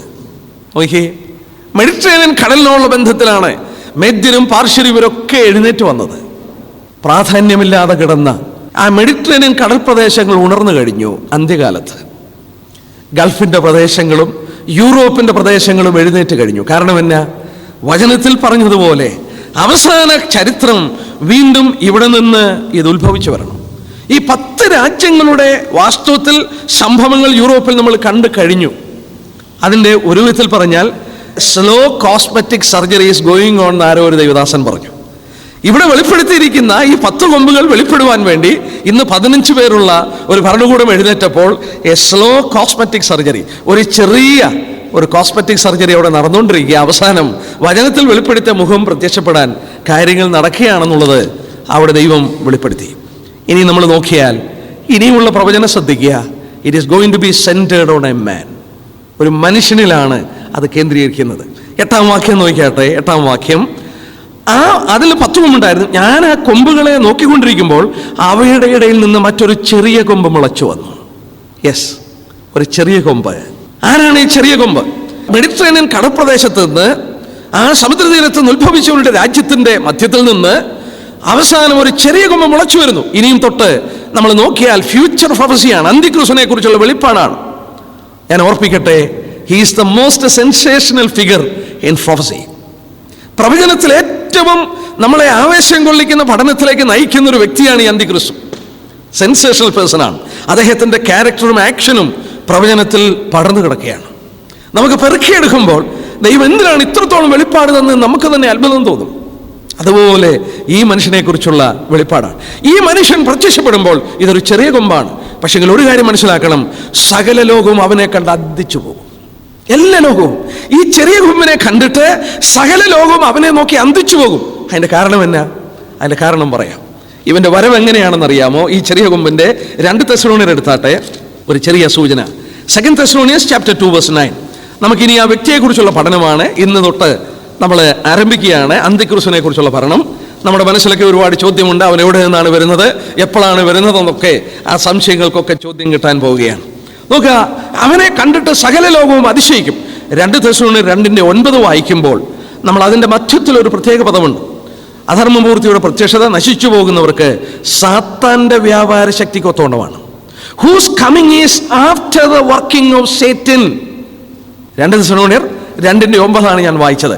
മലയാളത്തിൽ വായിക്കുമ്പോൾ അധർമ്മമൂർത്തിയുടെ പ്രത്യക്ഷത സാത്താന്റെ വ്യാപാര ശക്തിക്കൊത്തവണ്ണം. ഇംഗ്ലീഷിൽ വായിച്ചാൽ whose coming is after the working of Satan എന്ന് പറഞ്ഞതിന്റെ അർത്ഥം എന്നാ? ഈ മനുഷ്യൻ പ്രത്യക്ഷപ്പെടുന്നത് it is because of the working of Satan. സാത്താന്റെ പ്രവർത്തനം മൂലമാണ് ഇവൻ പ്രത്യക്ഷപ്പെടുന്നത്. ഈ ചെറിയ കൊമ്പ് മുളച്ചു വരുന്നത് കേട്ടോ, ഈ ചെറിയ കൊമ്പ് മുളച്ചു വരുന്നത് സാത്താന്റെ പ്രവർത്തനം മൂലമാണ്. അതുകൊണ്ട് സകല ലോകവും അവനെ കണ്ട് അതിശയിച്ചു പോകും. 8-ാം വാക്യത്തിൽ ഒരു ചെറിയ കൊമ്പാണ്. നമുക്കതിന്റെ 24-ാം വാക്യം നോക്കാം. അതേ അധ്യായത്തിന്റെ 24-ാം വാക്യം. 24. ഈ രാജ്യത്ത് നിന്നുള്ള 10 കൊമ്പുകളോ എഴുന്നേൽപ്പാനിരിക്കുന്ന 10 രാജാക്കന്മാരാണ്. റോമൻ സാമ്രാജ്യത്തിൽ നിന്ന് ഇനിയും ഉത്ഭവിക്കേണ്ട 10 രാജ്യങ്ങളുടെ കുറിച്ചാണ് അവിടെ വായിക്കുന്നത്. നമ്മുടെ വിഷയത്തിലേക്ക് വരാം. അവരുടെ ശേഷം മറ്റൊരുത്തൻ എഴുന്നേൽക്കും, ഈ ചെറിയ കൊമ്പ് മുളച്ചു വരും. അടുത്ത ഭാഗം ശ്രദ്ധിക്കണം. അവൻ മുമ്പിലുള്ളവരോട് വ്യത്യാസമുള്ളവനായിരുന്നു. He shall be diverse from the first and he shall subdue 3 kings. ആ വാക്യം നോക്കിയേ, ആ 24-ാം വാക്യം. അവൻ മുമ്പുള്ളവരോട് വ്യത്യാസമുള്ളവനായി. 7-ാം വാക്യത്തിൽ ചൂണ്ടിക്കാണിച്ചു. 4-ാം സാമ്രാജ്യത്തെക്കുറിച്ച് പറഞ്ഞപ്പോൾ, റോമൻ സാമ്രാജ്യത്തെക്കുറിച്ച് പറഞ്ഞപ്പോൾ ഈ വാക്ക് പറഞ്ഞു ഇല്ലേ? 7-ാം വാക്യത്തിന്റെ അവസാനം ഇത് വ്യത്യാസമുള്ളതായി. It was diverse from other ഇല്ലേ? 7-ാം വാക്യത്തിന്റെ അവസാനം നമ്മൾ വായിക്കുകയുണ്ടായി. മറ്റ് ഭരണകൂടങ്ങളിൽ നിന്ന് റോമൻ ഭരണകൂടം വ്യത്യാസമുള്ളതായിരുന്നു. It was diverse from the previous 3. മുമ്പുണ്ടായിരുന്ന 3 സാമ്രാജ്യങ്ങളിൽ നിന്ന് വ്യത്യസ്തമായ ഭരണകൂടം. നമ്മൾ ചിന്തിച്ചു, രാജകീയ ഭരണമല്ല, റോം കാഴ്ചവെച്ച വ്യത്യസ്തമായ ഒരു ഭരണം. It was a diverse thing. ഒരു വ്യത്യസ്തമായ ഒരു ഭരണകൂടമായിരുന്നു, ഒരു റിപ്പബ്ലിക് ഭരണമായിരുന്നു. അതേ പദം ഈ ചെറിയ കൊമ്പിനോടുള്ള ബന്ധത്തിൽ 24-ാം വാക്യത്തിൽ പറഞ്ഞു, അവൻ മുമ്പിലുള്ളവരോട് വ്യത്യസ്തനായി. എന്തിനാ അവൻ മുമ്പുള്ളവരോട് വ്യത്യസ്തനായിരുന്നു എന്ന് പറയുന്നത്? He was diverse from the first 3. ആദ്യത്തെ 3 ഭരണകൂടങ്ങളും നമ്മൾ ശ്രദ്ധിച്ചു നോക്കിയാൽ it was a kind of government. ഒരു വിധത്തിലുള്ള ഒരു ഗവൺമെന്റ് ഭരണമാണ്. എംപറേഴ്സ് ഭരിക്കുന്നു, ആ ഭരണകൂടം നടന്നുകൊണ്ടിരിക്കുന്നു. നെബൂഖദ്നേസർ, സൈറസ്, അലക്സാണ്ടർ ഒക്കെ അവരുടെ സാമ്രാജ്യങ്ങൾ ഭരിച്ചു. എന്നാൽ അന്തിക്രിസ്തുവിനെ കുറിച്ച് പറഞ്ഞപ്പോൾ ദൈവം വെളിപ്പെടുത്തി തന്നു, അവൻ മുമ്പിലെത്തുള്ളവരിൽ നിന്ന് വ്യത്യസ്തനായിരിക്കും. He shall be diverse from the first 3 എന്ന് പറഞ്ഞാൽ, റോമൻ സാമ്രാജ്യത്തെ കുറിച്ച് പഠിച്ചപ്പോൾ ആ വ്യത്യാസം മനസ്സിലാക്കിയ പോലെ ചെറിയ കൊമ്പിനെ കുറിച്ച് പഠിക്കുമ്പോൾ ഇവന്റെ ഭരണകൂടം മറ്റു വചനത്തിൽ കൂടെ നമ്മൾ പഠിക്കുമ്പോൾ മനസ്സിലാകുന്നു, മുമ്പുള്ളവർ കാഴ്ചവെക്കാത്ത വ്യത്യസ്തമായ ഒരു ഭരണകൂടം. എന്താ കാരണം? He will be an absolute dictator. കാരണം ഇവൻ പ്രത്യക്ഷപ്പെടുന്നത് ഒരു ഏകലോക ഗവൺമെന്റിന്റെ ഭരണമാണ്. അത് സാധാരണ പ്രവർത്തനമാണ്. ഒരു ഏകലോക ഗവൺമെന്റിന്റെ ഭരണകൂടം ഇവൻ കാഴ്ചവെക്കും. ഒരു ഡൈവേഴ്സ് ആയിട്ടുള്ള ഭരണകൂടം. നമ്മൾ ഇന്ന് ചിന്തിച്ചു നോക്കിയാൽ ഈ ചെറിയ കൊമ്പ് പ്രത്യക്ഷപ്പെടുവാൻ കാര്യങ്ങൾ ഒരുക്കപ്പെട്ടു എന്നുള്ളതിൻ്റെ ഏറ്റവും വലിയ തെളിവാണ് കഴിഞ്ഞ ഈ ഒരു ജനറേഷന്റെ ഉള്ളിൽ ലോകത്തിൽ സംഭവിച്ചിരിക്കുന്ന വ്യത്യാസം. ഇന്നും ലോകമൊരു ഏകലോക ഗവൺമെന്റിന് വേണ്ടി മൂവ് ചെയ്തുകൊണ്ടിരിക്കുന്നു. സഭ ഒരു ഏകലോക സഭയ്ക്ക് വേണ്ടി മൂവ് ചെയ്തുകൊണ്ടിരിക്കുന്നു. ഏത് തുറയിലെടുത്താലും ഒരു one world government, one world church, ഇങ്ങനെയുള്ള കാര്യങ്ങൾക്ക് വേണ്ടി മുന്നോട്ട് നീങ്ങുമ്പോൾ വചനത്തിൽ വെളിപ്പെടുത്തി തന്നു, അന്തിക്രിസ്തു പ്രത്യക്ഷപ്പെടുമ്പോൾ he will be diverse from others. അവന്റെ ഭരണം വ്യത്യസ്തമായൊരു ഭരണമായിരിക്കും. ദൈവം നമുക്ക് വീണ്ടും വെളിപ്പാട് തരുന്നു. എന്താണെന്ന് നോക്കിയാട്ടെ, 8-ാം വാക്യത്തിലേക്ക് കടന്നു വരാം. 8-ാം വാക്യത്തിൽ നോക്കുമ്പോൾ അവിടെ നിന്നൊരു ചെറിയ കൊമ്പ് മുളച്ചു വന്നു. അത് മുമ്പിലുള്ളതിൽ 3 പേരോട് പറഞ്ഞുപോയി. ഇത് കിളുത്തു വന്നപ്പോൾ 3 പേരോട് പറഞ്ഞുപോയി. നമുക്കത് പിന്നീട് ചിന്തിക്കാം. ആ കൊമ്പിൽ മനുഷ്യന്റെ കണ്ണുപോലെ കണ്ണും വമ്പ് പറയുന്ന വായും ഉണ്ടായിരുന്നു. ഒരു കൊച്ചു കൊമ്പ്, ആ കൊച്ചു കൊമ്പിന് കണ്ണുമുണ്ട്, വായുമുണ്ട്. അന്തിക്രിസ്തുവിനെ നമുക്ക് വരച്ചു തരികയാണ്. ഇവിടെ നമ്മൾ ശ്രദ്ധിക്കണം, 10 കൊമ്പുകളുടെ ഇടയിൽ നിന്നാണ് ഈ കൊമ്പ് മുളച്ചു വരുന്നത്. ഈ 10 കൊമ്പുകളെ കുറിച്ച് നമ്മൾ 2-ാം അധ്യായത്തിൽ പഠിച്ചപ്പോൾ ഇരുമ്പും കളിമണ്ണും കൂടെയുള്ള കാൽപാദം, 10 വിരലിൽ നിൽക്കുന്ന കാൽപാദം, അത് ഇരുമ്പും കളിമണ്ണും കൂടെയാണ്. ഇനി ഒന്ന് ചിന്തിച്ചു നോക്കിയാൽ, എന്നെ കേൾക്കുന്ന പ്രിയപ്പെട്ടവരെ, ഇരുമ്പും കളിമണ്ണും കൂടെ യോജിക്കുമോ? യോജിക്കത്തില്ല. ഇരുമ്പും കളിമണ്ണും കൂടെ ഒരിക്കലും യോജിക്കത്തില്ല. 2-ാം അധ്യായത്തിന്റെ അവസാനത്തിലെ ഭരണകൂടം ഇരുമ്പും കളിമണ്ണും കൂടെ ചേർന്നുള്ള 10 വിരലുകളുടെ ഭരണമാണ്. ഇരുമ്പും കളിമണ്ണും കൂടെ ഒരിക്കലും ചേരത്തില്ല. രണ്ടും കൂടെ ഒന്ന് മിക്സ് ചെയ്ത് ഒന്നാക്കാൻ സാധിക്കുമോ? സാധിക്കുകയില്ല. അതെപ്പോഴും യോജിക്കാതിരിക്കുന്നു. ഇതാണ് കഴിഞ്ഞ കാല ചരിത്രം. യൂറോപ്പിന്റെ പഠിച്ചാൽ ഒരു നീണ്ട ചരിത്രം പഠിക്കാം. നെപ്പോളിയൻ തുടങ്ങി, ഹിറ്റ്ലർ തുടങ്ങി, ഒരുപാട് പേര് ജർമ്മനിയിലെ ഓട്ടോ തുടങ്ങി, ചാൽമയൻ തുടങ്ങി ഒരുപാട് പേര് യൂറോപ്പിനെ ഒന്നിപ്പിക്കുവാൻ ശ്രമം നടത്തി. എന്നാൽ യൂറോപ്പിനെ ഒന്നിപ്പിക്കുവാൻ തീവ്രമായ ശ്രമം നടന്നിട്ട് യൂറോപ്പ് ഒന്നിക്കുന്നില്ലേ? എന്താ കാരണം? അതിന്റെ കാരണം മനസ്സിലാക്കണം. ഇരുമ്പും കളിമണ്ണും കൂടെ ചേരത്തില്ല. ഏറ്റവും അധികം പരസ്പരം വിശ്വാസമില്ലാത്ത കൂട്ടരാണ് യൂറോപ്യൻസ്. അതറിയാമോ? 2 ലോകമഹായുദ്ധം ഉണ്ടായതും യൂറോപ്പിലാണ്. ഈ യൂറോപ്പ് ഇന്നും ഒന്നിക്കുവാൻ വേണ്ടി ഭയങ്കര തീവ്രശ്രമമാണ്. ഈ തീവ്രശ്രമം നടക്കുന്നെങ്കിലും ഒന്നിക്കുന്നില്ലേ? എന്നാൽ ഒരു കാര്യം മനസ്സിലാക്കണം, ഈ ഒരു ചെറിയ കൊമ്പാണ് ഇവരെ യുണൈറ്റ് ചെയ്യാൻ പോകുന്നത്. വെളിപ്പാട് പുസ്തകത്തിൽ അത് മനസ്സിലാക്കി തരുന്നുണ്ട്. നമുക്ക് പിന്നീട് ദൈവം എന്ന് വെച്ചാൽ അത് കുറച്ചുകൂടെ വിശദമായി ചിന്തിക്കാം. വെളിപ്പാട് 17:12, റെവലേഷൻ ചാപ്റ്റർ 17:12. നീ കണ്ട 10 കൊമ്പ് 10 രാജാക്കന്മാർ, അവർ ഇതുവരെ രാജ്യത്വം പ്രാപിച്ചിട്ടില്ല. മൃഗത്തോടൊന്നിച്ചൊരു നാഴിക നേരത്തേക്ക് രാജാക്കന്മാരെ പോലെ അധികാരം പ്രാപിക്കും. മൃഗത്തോടൊത്താണ്, അന്തിക്രിസ്തുവിനോടൊത്താണ് അവർക്ക് അധികാരം ഒന്നിച്ച് കിട്ടാൻ പോകുന്നത്. യൂറോപ്പ് യുണൈറ്റ് ചെയ്യുവാൻ പല ശ്രമങ്ങൾ നടന്നിട്ടുണ്ട് ഇതിനു മുമ്പും. എന്നാൽ വളരെ വ്യക്തമായി പ്രവചനത്തിൽ കൂടെ മനസ്സിലാക്കാൻ കഴിയുന്നു, ഇരുമ്പും കളിമണ്ണും കൂടെ ചേരാതെ കിടക്കുന്ന പോലെ ഇവരെ ചേർക്കുവാൻ കഴിയുന്നില്ലേ? ഇവർ ചേരാൻ പോകുന്നു. ഈ ചെറിയ കൊമ്പ് മുളയ്ക്കുമ്പോൾ മൃഗത്തോടൊത്ത് ഈ 10 കൊമ്പുകൾ ഒരു സമയം ഒന്നിച്ച് ഭരണം നടത്തും എന്ന് പറഞ്ഞാൽ ഈ വ്യക്തിയാണ് ഇവരെ യുണൈറ്റ് ചെയ്യാൻ പോകുന്നത്. ഞാൻ മുമ്പേ കോട്ട് ചെയ്തിട്ടുണ്ട്, യൂറോപ്പിൽ നിന്ന് കേൾക്കുന്ന ശബ്ദം അതാണ്. യൂറോപ്പിന്റെ സ്ഥാപകനായ ഹെൻറി സ്പാങ്ക് പ്രസ്താവിച്ചതെന്ന് ഞാൻ പറഞ്ഞിട്ടുണ്ട്. We don't need any more committee. We have already too many. What we want is a man of sufficient stature who can hold all the alliance and lift us out of economic morasses into which we are sinking. Henry Spaak എന്ന് പറയുന്ന European union സ്ഥാപകൻ ഒരാളായി അദ്ദേഹം ഇങ്ങനെ പറഞ്ഞു, ഞങ്ങൾക്കിനി committee അല്ല വേണ്ടിയത്, ഞങ്ങളെ എല്ലാവരെയും കൂടെ ഒന്നിപ്പിച്ച് നിർത്തുവാനും ഞങ്ങളെ സാമ്പത്തിക തകർച്ചയിൽ നിന്ന് ഉയർത്തുവാനും കഴിയുന്ന ശക്തനായ ഒരു വ്യക്തിയാണ് വേണ്ടിയത്. നമുക്ക് ചിന്തിക്കാൻ കഴിയും അങ്ങനെ ഒരു ശബ്ദം യൂറോപ്പിന്റെ പ്രതലത്തിൽ നിന്ന് വന്നു എന്നുള്ളത്. വചനത്തിന്റെ വെളിച്ചത്തിൽ എത്ര കൃത്യമാണ്. Yes, this man is going to unite Europe. ഈ ചെറിയ കൊമ്പാണ് 10 കൊമ്പുകളെ ഒന്നിപ്പിക്കാൻ പോകുന്നത്. എന്നാൽ ഇവൻ ഒന്നിപ്പിക്കുവാൻ ശ്രമിക്കുമ്പോൾ ചിലർ അവനോട് എതിർക്കുമ്പോൾ 3 കൊമ്പുകളെ അവൻ പറിച്ചു കളയും. അവിടെ നമ്മൾ വായിക്കുന്നുണ്ട്, ആ 8-ാം വാക്യത്തിൽ വായിച്ചല്ലോ, before hmm 3 of the first horns were plucked out of the roots. 3 കൊമ്പുകൾ ഈ ചെറിയ കൊമ്പിന്റെ മുന്നിൽ വേരോട് പറഞ്ഞുപോയി എന്ന് പറഞ്ഞാൽ അവനോട് എതിർക്കുന്ന 3 രാജ്യങ്ങളെ അവൻ തകർത്ത് കളയും, മറിച്ചിട്ട് കളയും. ലോകം ഒരു ഏകലോക ഗവൺമെന്റ് വേണ്ടി ശ്രമിക്കുമ്പോൾ, ഈ മനുഷ്യനാൽ അത് സാധ്യമായി വരുമ്പോൾ, he will be a very big powerful person. വളരെ വലിയ ശക്തനായ അഗ്രസീവായ ഒരു മനുഷ്യനായിരിക്കും. അവന്റെ വെളിപ്പാടുകൾ നമുക്ക് പഠിച്ചാൽ കാണാൻ സാധിക്കും. ഒന്ന് പെട്ടെന്ന് നമുക്ക് നോക്കാം. അവനോട് എതിർക്കുന്ന 3 രാജ്യങ്ങളെ അവൻ തകർത്ത് കളയും, വേരോടെ പിഴുതു കളയും. അവിടെ ദൈവം വെളിപ്പെടുത്തിയ ആ കൊമ്പില് കണ്ണുണ്ടായിരുന്നു. Behold, in this horn were eyes like the eyes of a man. ഒരു മനുഷ്യന്റെ കണ്ണുപോലെ അതിന് കണ്ണുണ്ടായിരുന്നു. ബാബിലോൺ സാമ്രാജ്യത്തെ കുറിച്ച് പറഞ്ഞപ്പോൾ നമ്മൾ അവിടെ പഠിക്കുകയുണ്ടായി, ആ മൃഗത്തിന് ഒരു മനുഷ്യ ഹൃദയം കൊടുത്തു. ഇവിടെ ഈ കൊമ്പിന് ഒരു മനുഷ്യ കണ്ണുണ്ടായിരുന്നു. നമുക്കറിയാം, കണ്ണ് ഇന്റലിജൻസിനെയാണ് കാണിക്കുന്നത്. കണ്ണ് ഇന്റലിജൻസിനെ കാണിക്കുന്നു. ദാനിയേൽ തന്നെ 8 എടുത്താട്ടെ, ഇവന്റെ ഇന്റലിജൻസ് എവിടുന്നാന്ന് കാണിച്ചു തരാം. 8:23, ഡാനിയേൽ ചാപ്റ്റർ 8:23. എന്നാൽ അവരുടെ രാജ്യത്വത്തിന്റെ അന്ത്യകാലത്ത് അതിക്രമക്കാരുടെ അതിക്രമം തികയുമ്പോൾ ഉഗ്രഭാവവും ഉപായബുദ്ധിയുമുള്ളൊരു രാജാവ് എഴുന്നേൽക്കും, അവന്റെ അധികാരം വലുതായിരിക്കും. മലയാളത്തിൽ വായിക്കുമ്പോൾ ഉഗ്രഭാവവും ഉപായബുദ്ധിയുമുള്ളൊരു മനുഷ്യൻ. ഞാൻ ഇംഗ്ലീഷിലോ വാക്യം ഒന്ന് വായിക്കാം. And in the later times of their kingdom, when the transgressioner come to the full, a king of fierce countenance and understanding dark sentences shall stand up. ആ വാക്യം നോക്കി, a king of fierce countenance and understanding dark sentence shall stand up. ഇതിന്റെ അർത്ഥം എന്നാ? a king who can understand dark sentences. പൈശാചികന്റെ വാക്കുകളെ മനസ്സിലാക്കുവാൻ കഴിയുന്ന പൈശാചികന്റെ ശക്തി. Thessalonica ലേഖനത്തിൽ വായിച്ചു, his coming is after the working of Satan. മന്ത്രവാദികളുടെ പുറകെ, ഇന്നത്തെ ഫ്യൂച്ചറോളജിസ്റ്റിന്റെ പുറകെ ലോകം ഓടുകയാണ്, ഇല്ലേ? ഏത് പത്രം കണ്ടാലും മാസിക കണ്ടാലും സ്റ്റാർ ആദ്യം നോക്കുന്നേ ഫ്യൂച്ചർ അറിയാൻ വേണ്ടി. ഈ ഫ്യൂച്ചർ പറയുന്നവരൊക്കെ നമ്മൾ മനസ്സിലാക്കണം, കൃത്യമായിട്ട് വേണമെങ്കിൽ പറയും, പക്ഷേ it is by the power of Satan.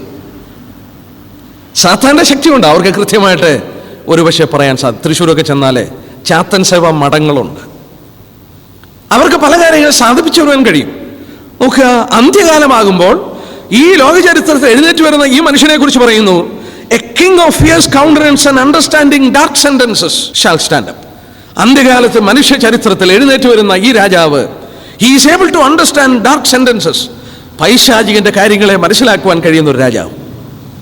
നമ്മൾ തെസ്സലോനിക്ക ലേഖനത്തിൽ വായിച്ചു, is coming is after the working of Satan. സാത്താന്റെ പ്രവർത്തനത്തിന് മൂലമാണ് ഇവൻ കടന്നു വരുന്നത് എന്ന് പറഞ്ഞാൽ, നോക്കുക, പൈശാചികന്റെ ഇത്രത്തോളം സഹായം ഇവനുണ്ടെങ്കിൽ എന്താ സംഭവിക്കുന്നത്? ഭയങ്കരം വണ്ടേഴ്സൊക്കെ കാണിക്കും. 2 Thessalonians 2:9 നമ്മൾ മുമ്പ് എടുത്ത് വായിച്ചതാണ്.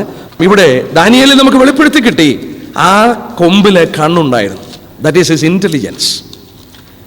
2 Thessalonians 2:9 അധർമ്മമൂർത്തിയുടെ പ്രത്യക്ഷത നശിച്ചു പോകുന്നവർക്ക് സാത്താന്റെ വ്യാപാര ശക്തിക്കൊത്തോണം വ്യാജമായ സകല ശക്തിയോടും അടയാളങ്ങളോടും അത്ഭുതങ്ങളോടും അനീതിയുടെ സകല വഞ്ചനയോടും കൂടെ ആയിരിക്കും. നോക്കിയേ, അവിടെ പറയുന്നത് നോക്കിയേ, yes, with all power signs and lying wonders. With all power signs and lying wonders. അവൻ്റെ വണ്ടേഴ്സ്, അത്ഭുതങ്ങളും ഒക്കെ പ്രവർത്തിക്കും. അത്ഭുതത്തിന് പുറകെ ലോകം ഓടുമ്പോൾ നമ്മൾ വളരെ ഭയപ്പെട്ടുകൊണ്ട് ചിന്തിക്കേണ്ട ഒരു കാര്യമാണ്. കാരണം എന്നാ, ഈ വിധത്തിൽ പവർ കിട്ടുമ്പോൾ നോക്കുക, ലോകം ഭയന്ന് കഴിയുമ്പോൾ, ലോകം ഭയന്ന് കഴിയുക എന്താ? ന്യൂക്ലിയർ ഭയം, ടെററിസ്റ്റ് ഭയം, ഈ ലോകത്തിന് മുന്നോട്ട് ഭാവിയില്ലെന്നും സകലവും തകരുകയാണെന്നുള്ള ഭയം മനുഷ്യനെ ഗ്രിപ്പ് ചെയ്തുകൊണ്ടിരിക്കുമ്പോൾ സാത്താൻ അവൻ്റെ കഴിവുകളൊക്കെ കൊടുത്ത്, ഈ വലിയ കഴിവുകളൊക്കെ കൊടുത്ത്, ശാസ്ത്രജ്ഞന്മാർ മനുഷ്യനെ കൊന്നൊടുക്കുന്ന ആയുധങ്ങൾ ഒരു ഭാഗത്ത് കണ്ടുപിടിക്കുമ്പോൾ, ഒരു മനുഷ്യന് ഡാർക്ക് സെന്റൻസസ് കൊടുത്ത് സാത്താൻ വളരെ ശക്തി കൊടുത്തിട്ട് മനുഷ്യനെ വഞ്ചിക്കുവാൻ ഉതകുന്ന വിധത്തിൽ സമാധാനം കൊടുക്കുവാൻ അവൻ എഴുന്നേറ്റ് വരും. അവൻ എഴുന്നേറ്റ് വരുമ്പോൾ ലോകം അവനെ കണ്ട് അതിശയിക്കുമ്പോൾ പറയുന്ന വാക്ക് വെളിപ്പാട് 13:4. മൃഗത്തിന് അധികാരം കൊടുത്തതുകൊണ്ട് അവർ മഹാസർപ്പത്തെ നമസ്കരിച്ച് മൃഗത്തോട് തുല്യനാർ. And they worship the beast, saying, who is able to make war with him? ഇവനോട് യുദ്ധം ചെയ്യുവാൻ ആർക്ക് കഴിയും? ലോകം അതിശയിക്കുകയാണ്. കാരണം എന്നാ? അതിൻ്റെ കാരണം അതിൻ്റെ പുറകിൽ പറയുന്നുണ്ട്. നോക്കിയാട്ടെ, 2-ാം വാക്യത്തിൻ്റെ അവസാനം, അതിന് മഹാസർപ്പം, അതായത് മഹാസർപ്പം എന്ന് പറയുന്നത് സാത്താനാണ്, തൻ്റെ ശക്തിയും സിംഹാസനവും വലിയ അധികാരവും കൊടുത്തു. സാത്താൻ അവൻ്റെ അധികാരം കൊടുത്തു. സാത്താൻ എന്നാരാണ്? ഈ ലോകത്തിൻ്റെ ദൈവമാണ്, പ്രഭുവാണ്, ഈ സർവ്വലോകത്തിൻ്റെ അധികാരിയാണ്. യേശുക്രിസ്തുവിന്റെ അടുക്കൽ പറഞ്ഞു, നീ എന്നെ ഒന്ന് വീണ് നമസ്കരിച്ചാൽ ഇതൊക്കെ അങ്ങ് തരാമെന്ന് പറഞ്ഞു. കർത്താവ് അതിനെ നിഷേധിച്ചില്ല, കാരണം അവൻ അധികാരിയാണ്.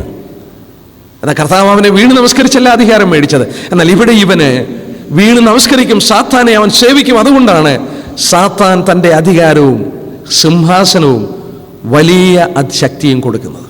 തൻ്റെ ശക്തി, സിംഹാസനം, അധികാരം കൊടുക്കും. ഇങ്ങനെ പൈശാചികന്റെ അധികാരവും വലിയ സ്ഥാനവും ഇവന് കിട്ടുമ്പോൾ ലോകം തന്നെ പറയും, ഇവനോട് പൊരുതുവാൻ ആർക്ക് കഴിയും? ലോകം മുഴുവൻ വണ്ടറായി മാറും. നമുക്ക് ദാനിയേലിൽ കൂടെ വെളിപ്പെടുത്തി തന്നു, ആ കൊമ്പിന് കണ്ണുണ്ടായിരുന്നു. ഈസ് ഇന്റലിജൻസ്, സാത്താന്റെ ഇന്റലിജൻസ്, ലോകത്തെ കബളിപ്പിക്കുവാൻ കഴിയുന്ന ഇന്റലിജൻസ്. ഈ ഇന്റലിജൻസിന്റെ മറ്റൊരു കാര്യമാണ് 8-ാം വാക്യത്തിൽ നമ്മൾ വായിക്കുന്നു. 8-ാം വാക്യത്തിന്റെ അവസാനം, ഈ കൊമ്പിന് മനുഷ്യരുടെ കണ്ണുപോലെ കണ്ണും വമ്പ് പറയുന്ന വായും ഉണ്ടായിരുന്നു. A mouth speaking great things. വമ്പ് പറയുക എന്ന് പറഞ്ഞാൽ ഇംഗ്ലീഷിൽ രേഖപ്പെടുത്തിയിട്ടുണ്ട്, a mouth speaking great things. വലിയ കാര്യങ്ങൾ പറയുന്ന വായ. ഒറേറ്റേഴ്സ്. ഹിറ്റ്ലറൊക്കെ ഒറേറ്റേഴ്സ് ആയിരുന്നില്ലേ? ഹിറ്റ്ലറൊക്കെ ഒരു വലിയ സമൂഹത്തിന് മുന്നിൽ നിന്ന് പ്രസംഗിച്ചാൽ മസ്മര ശക്തി കൊണ്ട് അവരെ എഴുന്നേൽപ്പിച്ച് കളയും, നിർത്തിക്കളയും. ഒറേറ്റർ ആയിരിക്കും. He will be A great orator. 7-ാം അധ്യായത്തിന്റെ 11-ാം വാക്യം നോക്കിയാട്ടെ. 7:11, കൊമ്പ് സംസാരിച്ച വലിയ വാക്കുകളുടെ ശബ്ദം നിമിത്തം, voice of the great words which the horn spoke. വെളിപ്പാട് 13:5-6 വാക്യം. വെളിപ്പാട് 13:5-6 വാക്യം. വമ്പും ദൂഷണവും സംസാരിക്കുന്ന വായ അതിന് ലഭിച്ചു. 42 മാസം പ്രവർത്തിപ്പാൻ അധികാരം ലഭിച്ചു. അത് ദൈവത്തിന്റെ നാമത്തെയും അതിന്റെ കൂടാരത്തെയും സ്വർഗത്തിൽ വസിക്കുന്ന ദുഷിപ്പാൻ ദൈവദൂഷണത്തിനായി വായി തുറന്നു. വമ്പും ദൂഷണവും സംസാരിക്കുന്ന വായ. 11-ാം വാക്യത്തിൽ വായിച്ചു, കൊമ്പ് സംസാരിച്ച വലിയ വാക്കുകൾ, voice of great words. Daniel 11:21 നോക്കിയാട്ടെ. പകരം നിന്ദനായ ഒരുത്തൻ എഴുന്നേൽക്കും, അവന് അവർ രാജ്യത്വവും പദവിയും കൊടുക്കാൻ വിചാരിച്ചതല്ല, എങ്കിലും അവൻ സമാധാനകാലത്ത് വന്ന് ഉപായത്തോടെ രാജ്യത്വം കൈവശമാക്കും. He will obtain the kingdom by flatteries. ഇംഗ്ലീഷിൽ എങ്ങനെയാണ്? He will obtain the kingdom by flatteries. വായടിച്ച് വാക്കുകളുടെ പെരുപ്പം നിമിത്തം അവൻ രാജ്യം കൈവശപ്പെടുത്തും.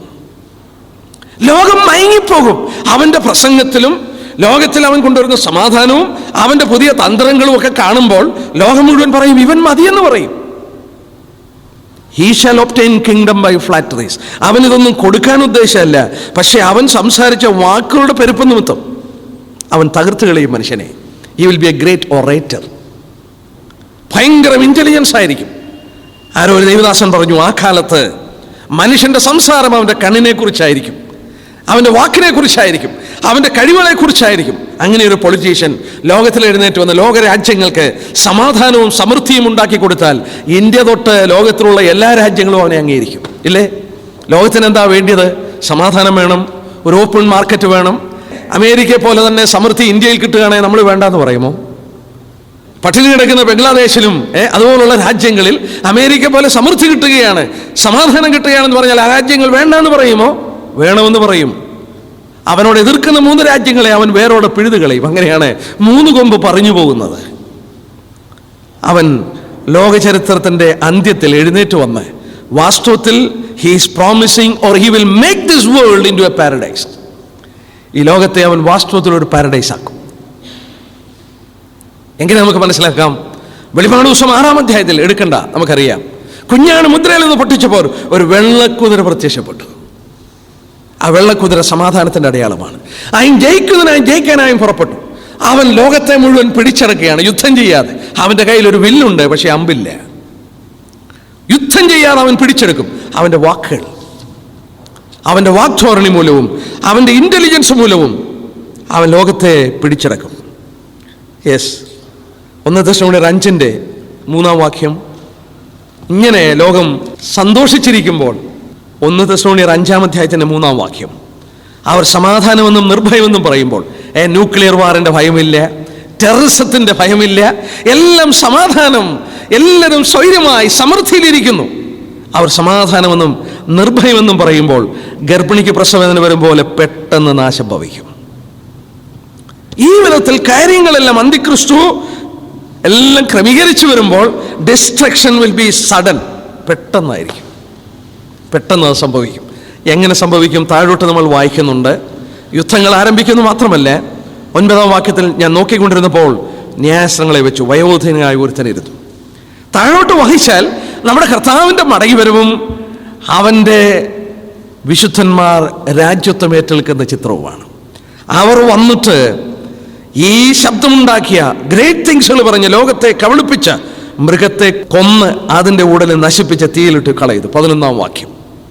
നമ്മൾ 2-ാം അധ്യായം പഠിച്ചപ്പോൾ ആ കൈ തൊടാത്തൊരു കല്ല് പർവ്വതത്തിൽ നിന്ന് പറഞ്ഞു വന്ന് ബിംബത്തിന്റെ പാദത്തിൽ അടിച്ചു.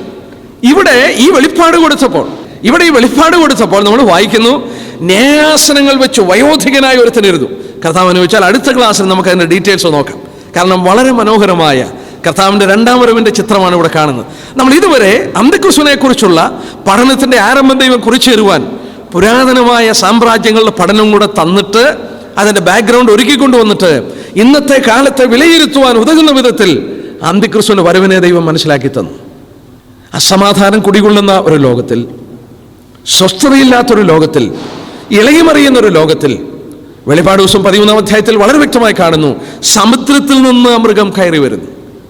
ദൈവം കൊടുങ്കാറ്റടിപ്പിച്ച് ലോകത്തെ ഇളക്കുമ്പോൾ അതിൽ നിന്ന് മൃഗം കയറി വരും. ലോകത്തിൽ അസ്വസ്ഥത വർദ്ധിക്കും, യുദ്ധങ്ങൾ വർദ്ധിക്കും, വളരെ പ്രശ്നങ്ങൾ വർദ്ധിക്കും, ക്ഷാമങ്ങളൊക്കെ വർദ്ധിക്കും. ഈ പ്രശ്നങ്ങൾക്കൊന്നും ഒരു പരിഹാരമില്ലാതെ വരുമ്പോൾ ലോകത്തിന് വാഗ്ധോരണിയോടെ പ്രസംഗിക്കുന്ന, ലോകത്തെ കാര്യങ്ങൾ ക്രമീകരിച്ചു കൊടുക്കുന്ന, ഡാർക്ക് ഇന്റലിജൻസ് ഉള്ള, അതായത് സാത്താന്റെ ശക്തിയുള്ള ഒരു മനുഷ്യൻ, വലിയൊരു മനുഷ്യൻ, ഹിറ്റ്ലറും മറ്റും അവൻ്റെ മുന്നിൽ വെറും കൊച്ചുകുട്ടികളെ പോലായിപ്പോകും. അവൻ്റെ പ്രസംഗത്തിൻ്റെ വൈഭവത്തിൻ്റെ മുന്നിൽ, അവൻ്റെ വ്യക്തിത്വത്തിൻ്റെ മുന്നിൽ ലോകം മുഴുവൻ അടിയറ പറയുന്ന ഒരു കാലഘട്ടത്തിലേക്ക് നീങ്ങുമ്പോൾ ലോകം മുഴുവൻ എന്തൊരു സ്വച്ഛാധിപതിയെ അംഗീകരിപ്പാൻ, ഒരു ഏകലോക ഗവൺമെന്റിന്റെ ഭരണകൂടത്തെ അംഗീകരിപ്പാൻ തക്കവണ്ണം ഉതകുന്ന വിധത്തിൽ പാകമായിക്കൊണ്ടിരിക്കുന്നു. World is getting ready. നമുക്ക് ദൈവം ഇത് വെളിപ്പെടുത്തി തന്നത് മറ്റൊരു സത്യം കൂടെ മനസ്സിലാക്കാനാണ്. നാം വന്നെത്തിയ കാലഘട്ടത്തെ, ഈ ജാതീയ ഭരണകൂടത്തെ വെളിപ്പെടുത്തി നാം വന്നെത്തിയ അന്ത്യകാലത്തിൻ്റെ സംഭവങ്ങളെ ദൈവം നമുക്ക് വെളിപ്പെടുത്തി തരികയാണ്. നമുക്ക് ശ്രദ്ധയോടുകൂടെ ഇരിക്കാം. ഇന്ന് കർത്താവായ യേശുക്രിസ്തുവിൽ വിശ്വസിച്ച് രക്ഷിക്കപ്പെടാത്തവർ, അതായത് സഭ കർത്താവിൻ്റെ സന്നിധിയിലേക്ക് കണ്ണിമയ്ക്കുന്നിടയിൽ മാറ്റപ്പെട്ട് കഴിയുമ്പോൾ ഈ മനുഷ്യൻ പ്രത്യക്ഷപ്പെട്ടാൽ ഇന്ന് സുവിശേഷം കേട്ടിട്ടുള്ളവർ അവനിൽ വിശ്വസിച്ചു പോകും. ഇന്ന് സുവിശേഷം കേട്ട് രക്ഷിക്കപ്പെടാത്ത മനുഷ്യർ, ഇവിടെ അവശേഷിക്കുന്നവർ, അവനിൽ വിശ്വസിച്ചു പോകും. കാരണം വ്യാജമായ അത്ഭുതങ്ങളെ, അടയാളങ്ങളെ, അന്തിക്രിസ്തു പ്രത്യക്ഷപ്പെടുമ്പോൾ സാത്താൻ്റെ സകല വ്യാപാര ശക്തിയോടും, it is by the working of Satan, dark sentences, നോക്കുക, ഇതെല്ലാം കൊണ്ട് വെളിപ്പെടുമ്പോൾ മനുഷ്യൻ അതിൻ്റെ പുറകെ പോകും. അങ്ങനെ പോയാൽ നിത്യനരകത്തിൽ അവർ മാറ്റപ്പെടും. ഇന്ന് രക്ഷിക്കപ്പെടാനായിട്ട് ഏറ്റവും നല്ല സന്ദർഭമാണ്. മാത്രമല്ല, നമ്മൾ എത്തിയ ദിവസങ്ങളെ വാസ്തവത്തിൽ വിലയിരുത്തി മനസ്സിലാക്കുവാൻ ഉതകുന്ന വിധത്തിൽ ലോകം അസ്വസ്ഥ കൊണ്ട് നിറയുമ്പോൾ, ഒരു ഏകലോക ഗവൺമെന്റിന്റെ ശബ്ദം ലോകത്തിൽ ആഗോളം ഉയരുമ്പോൾ, ഇത് അന്തിക്രിസ്തുവിന്റെ വരവിന് വേണ്ടിയുള്ള അവസാന ശബ്ദമാണെന്നുള്ളത് മറക്കാതെ നമ്മളെ തന്നെ വിശുദ്ധിയിൽ തികച്ചുകൊണ്ട് കർത്താവിൻ്റെ വരവിനെ ബന്ധപ്പെടുത്താം. ദൈവം നമ്മെ സഹായിക്കട്ടെ. പ്രാർത്ഥിച്ച് അവസാനിപ്പിക്കാം.